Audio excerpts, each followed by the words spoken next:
How's everybody today?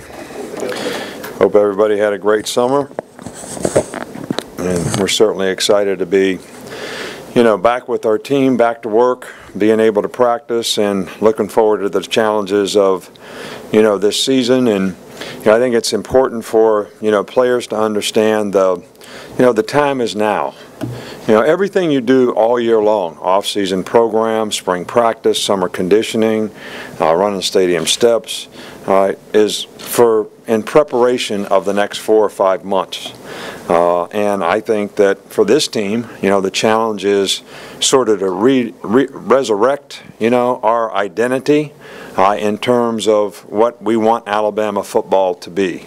And I think that I'm very confident, we're very confident, in the players that we have, but I also think it's up to them to sort of buy into what they need to do to be all they can do, all they can be in terms of their preparation, their performance, the mindset that they have to have discipline to the process of what you need to do to be successful.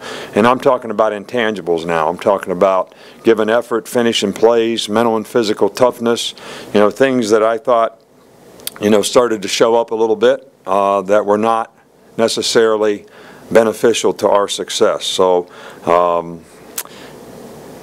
we want to be a team, and we want the identity of our team to include we, which means all players are together, take care of each other, and take responsibility for representing the university and the program and themselves and their family in a first-class way. I say this every year. You never ever get it, because you guys can't operate unless you have something down on a piece of paper that you can rank in some kind of order. But we do not have a depth chart right now. All right, whatever we do out there is for administrative purposes. Everybody that we have on the field has an opportunity to compete. Some players have had an opportunity in the past to show what they can do, so I think it's a little more important that we look at maybe some other guys, all right, so that we have an opportunity to see what they can do. I was really pleased with the way our players come back relative to how they did on the conditioning test to end their summer workout program. We just need to work on the mindset of finish, mental toughness, perseverance, in difficult times. All right, now some personnel issues. All right, 2 freshmen that are not here.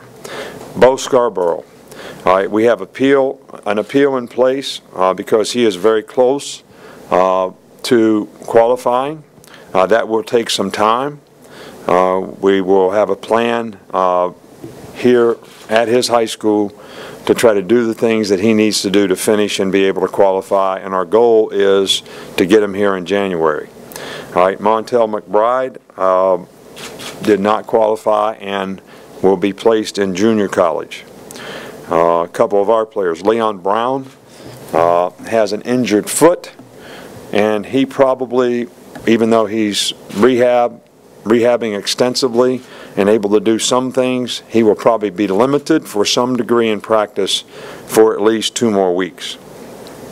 Jaron Reed, Brandon Ivory, and Tim Williams are all suspended for violations of team rules and policies.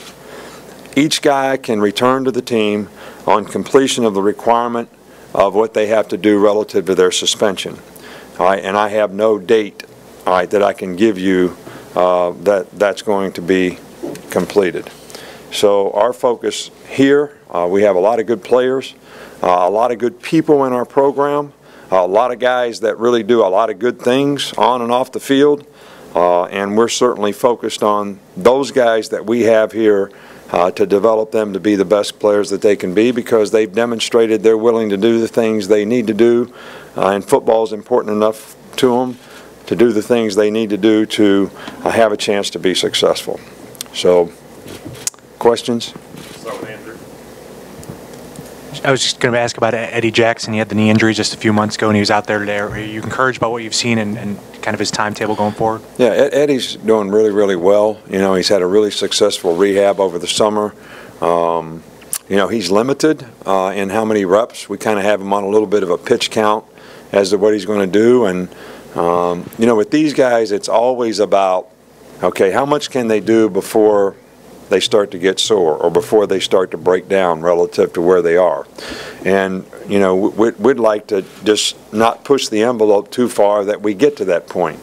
All right, so we're going to kind of keep him on a pitch count that'll gradually increase and see, you know, when he gets back to 100% in terms of, I think the thing, Eddie took all, you know, he took all the tests and passed them. So straight line running is not the issue. All right, it's cutting, changing direction, doing those kinds of things, and see what issues those things create. But we're very encouraged with where he's at. We're making no predictions about, you know, when he'll be able to come back and play. We're just going to evaluate him sort of one day at a time and try to bring him along so that at some point in time he's going to come back and be able to contribute for us. For DeAndre White and Darren Lake, are both of those guys 100% going forward? DeAndre White and Darren Lake, yes, they are. They were 100% all summer long, and they're 100% right now. They were all summer. DC? I was just curious, when you have the practices broken up like this early with the younger guys, how different is it? How much more teaching is going on, you know, in the later practices with the younger guys? Well, you know, I think, you know, we only do it one day, you know, the first day of practice. And, you know, typically my experience through the years has been, you know, the young players have a tremendous amount of anxiety. You know, first practice, coaches are out there. They also have the least amount of knowledge and experience, not only in what to do, but in how to do everything that we do, from flexibility to individual drills to group type drills, and their knowledge of their position. So really doing this is to give us an opportunity to have one practice where we have most all of the young players together so that we can slow things down a little bit for them, all right, and teach them. All right, what happens when you put the whole team out there? All the young guys get in the back of the line. All right, so the old guys do it. They watch them. You want to get them up there so you can see them do it and teach them how to do it. Well, having this practice, the second practice tonight, really allows us to put our total focus on at least getting those guys acclimated to what we do. And they have our total attention. They get to do it. Even if they they do it wrong, we have a better chance to correct them because it's all about them for one practice. And I think it helps them get their anxiety out a little bit and probably helps their confidence, at least in knowing what's expected of them. Left, Mike. I want to ask, with the quarterbacks, the chemistry, how do you see that chemistry developing? What have you heard from the summer workouts? Anything about? I can't make any comments on that right now, really. I mean, our focus is on what these guys do every day. Today's the first day we had a chance to see them. I haven't even watched the film yet. I think all the guys are working hard. I think they all have the capabilities to develop. It's going to come down to, in my opinion, three things. It's going to come down to the guy that can basically have the best judgment, decision making relative to what we need for him to do, the guy that is most accurate in throwing the ball to the right place at the right time to give guys the opportunity to make plays, and their leadership to affect other people. So those are the three things that are the most important to me at this position right now, to see who can do that the best.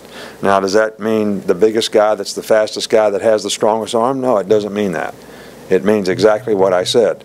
And it's going to take some time and some repetition and giving some guys some opportunity to be able to sort that out. And we're not going to be in any hurry to try to make a prediction about what's going to happen at that position. We can't. As anxious as everybody is to know, and as anxious as everybody is to find out, we can't make something happen before we get an opportunity to evaluate it fairly for everybody. Last one, Aaron. Given the inconsistencies in the secondary last year, is there any benefit of having your defensive coordinator Kirby back there this year teaching the guys?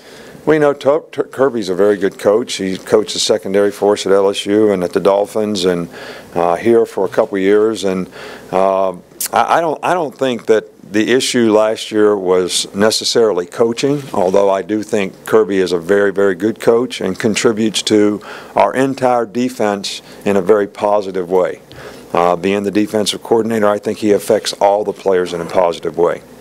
I think that lack of experience last year, which is inexperience, created a lot of issues, a lot of mistakes, a lot of mental errors, and an inability to play with consistency.